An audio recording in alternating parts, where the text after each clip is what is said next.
皮脆肉滑，色澤均勻，再食下個味，咁你知道燒鵝靚唔靚啊？你幾位啊？ 5位。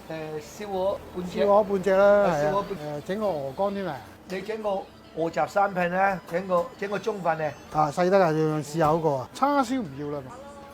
係啊。試下啦，又試下啦。流蒸魚乾啦，呢個時候啱食㗎啦。係啊係啊，你個889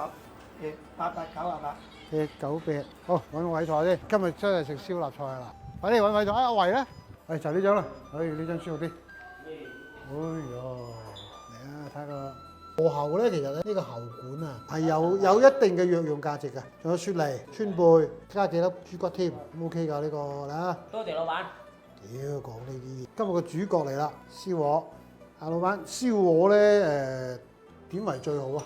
見仁見智啦。即係你啱口味得㗎啦。跟住呢邊有話100%。嗱，味道咧，如果傳統嘅燒鵝咧，一定係五香味㗎啦。攞個羹揼啲汁俾你睇下，啲五香粉嘅嘢喺度嘅。我覺得燒鵝皮咧一定要掛乾，即係晾皮嘅時候咧一定要乾身。如果唔乾身咧，第一個皮會皺，第二咧個皮咧會軟身啊出嚟嗰時。呢個就佢做得幾好啦。大家有冇留意啊？呢件皮咁嘅色，呢件皮又咁嘅色，即係我唔好話懷疑佢係兩隻鵝拼咧，最低限度咧嗱色澤唔一樣。佢燒嘅時候咧就有少少咧偏咗後邊火，前邊個火淡咗，唔均勻。如果燒鵝一般最靚咧係棗紅色，呢啲嘅棗嗱我筷子未食過㗎，棗紅色。棗紅色點解會好咧？第一俾人感覺個視覺會有啲即係個效果啊。第二咧佢夠火候咧隻鵝嘅皮咧又襟企好多嘅。呢啲咧就好快腍，你夠火候嘛，所以棗紅色係最靚。凡係燒鵝咧呢個背脊呢個位咧就有個肺嘅喺度嘅，肺咧佢會索住啲汁。凡係整燒鵝燒鴨都好，唔好去肺住。係斬嗰時先去肺，如果你索唔到咧，掉晒落個肚嗰度啊！咁咧嗱，燒鵝咧仲有一樣嘢咧，一定要跟住酸梅醬。點解咧？去味。咁但係咧有啲人咧就唔中意咁嘅味嘅，食完味咧就唔好點嗰個嘢住，先食呢個味道係可以嘅。但係咧，如果我整咧，我可能會五香味會重少少。但係佢做到咧個肉啊好滑，個味道都即係能夠掛得住喺呢度，味就 OK 嘅。但係個皮啊可能稍微唔係好夠身啊，主要即係佢變咗唔夠化。因為食燒鵝咧，以傳統嚟講咧個標準就係皮脆肉滑，夠底味。個汁咧佢跟得咁多咧，佢有個道理㗎。呢隻鵝咧，佢就算燒嘅時候啲味掛唔住都好啊，佢浸住咧佢夠味，浸住入到味啊嘛。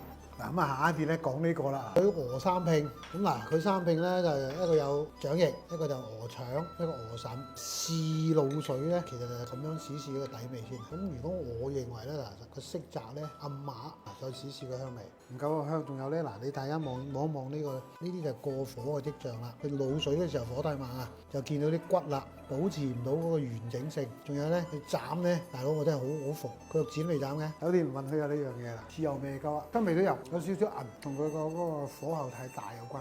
如果俾咗我做咧，我就要凍嘅滷水浸翻佢。咁首先第一樣一灼完之後咧，佢個溫度仲在的時候，咁你咪如果你呢個滷水又熱嘅，咁佢咪越嚟越銀咯。如果我用凍滷水一浸，佢即刻佢個溫度降咗落去，咁佢唔會再嚟越嚟越銀咯。滷水嘅香味咧，其實可以講叫做各施各法啦。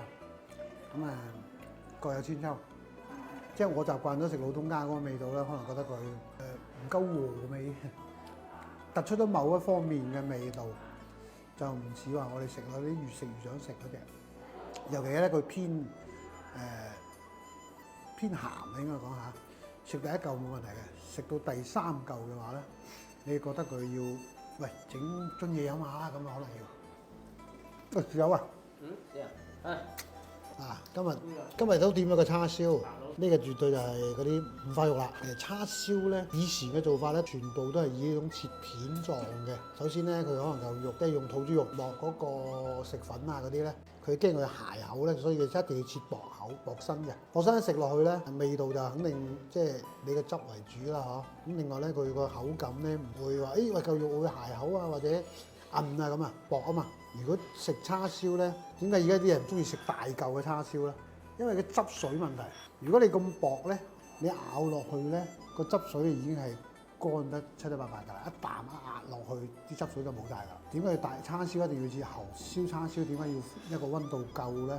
一個即係主要講個火雞啊，鎖住啲肉汁喺入邊，包括你嘅醃叉燒嘅啲味料啊等等。咁你一夾入口嘅時候咧，喺個味蕾嗰度就已經出現嗰個汁水咧，你會食個叉燒好潤滑嘅，唔似呢啲啦，就薄熱熱，一咬落啜一聲乜都冇嘅，差唔多，得個可能香口嘅啫。花叉差唔多咁上下㗎啦，即係佢好單純嘅啫，咁就係豉油香味，佢都有蜜汁味，即係呢種我哋以前講叫做蜜味叉燒，醬香味唔夠。口感上咧太單薄啊嘛，咬唔到汁水，只能夠有表面一浸少少嘅蜜香味同埋個醃製叉燒嗰啲好簡單嘅香味喺度。咁仲有咧，佢有條檸檬絲喺度咧，即係咗傳統嚟講啊，好少人用。咁當然佢有佢嘅特點喺度啦，冇咁滯。但係咧叉燒你一定係老實啦，係嚿叉燒咬入個口，啲汁喺個口腔度嘣一聲爆出嚟嗰下，咁你先至感覺到呢個叉燒嘅一個肉汁，一個醃製叉燒嗰啲香嗰啲醃料嘅味道啊，酒香嘅味啊，醬香嘅味啊，咁喺呢度充斥住噶嘛。呢個就冇呢種感覺。個乾咧，佢都係咩嚟嘅啫，係嘛？係滷水乾啊！滷水乾嚟嘅啫。滷水乾係有啲檸檬絲。嗱，首先咧呢個乾咧，睇個口感上嗱，你已經睇到㗎啦。絕對唔係低位慢煮㗎啦，低位慢煮冇咁鞋口嘅。嗱，你睇到呢啲乾咧，有啲棉花狀啊，咁咧就肯定唔係低位慢煮㗎啦，絕對地鞋。個乾唔建議食，好鞋，因為佢唔係低位慢煮。嗱，老實咧，佢就係嗰煲滷水一直滾，佢煲滷水一直滾，熟咗之後冇撈起嚟啊！好似食嗰啲咩食泥咁樣，唔建議食呢個鵝肝，好鞋。嗱，呢個臘肉蒸呢個鯪魚乾啦嚇，其實順德人食臘魚乾咧係真係有一手嘅。臘魚乾兩種嘅，一種係白色嘅，一種就醬油色嘅。嗱，呢個有醬有豉油醃製嘅，所以佢有少少色澤嘅。如果就咁樣醃料醃咗嗰啲咧，係白色乾身好多嘅。呢隻咧佢有個醬香味喺度，鯪魚本身係好鮮味㗎啦，咁佢臘完之後咧更加之有啲臘嘅香味添。哇，唔夠身佢呢個，臘得唔夠身，啲肉咧散噶嘛，人哋嗰啲就稍微乾少少。不過依家可能未到季節，一般咧佢哋同我講就話係冬至前後嗰個星期去臘，3幾日就好香㗎，呢起晒香㗎啦，香味幾好嘅。嗱，啲臘肉咧，佢都係㗎啦，晶瑩剔透，嗱醃都夠身㗎啦，都有少少透啊。但係咧，我就覺得肥咗少少。其實臘肉咧瘦咧就雖然話鞋口啫，但係好香嘅。肥肉係爽嘅，所以一個半肥瘦嘅比較好啲咯。呢個太肥，好爽，都幾香味都可以，就稍微肥咗少少。哇！啲酒香味好靚喎。呢餐咧有一兩樣嘢係可以嘅，個湯係可以嘅。個燒鵝就80分啦。呢個滷水，如果我專業嘅角度講咧，我最多俾60分佢啫。個鵝肝都過火，呢兩樣嘢都過咗火。燒鵝係食得推薦嘅。係咁啦。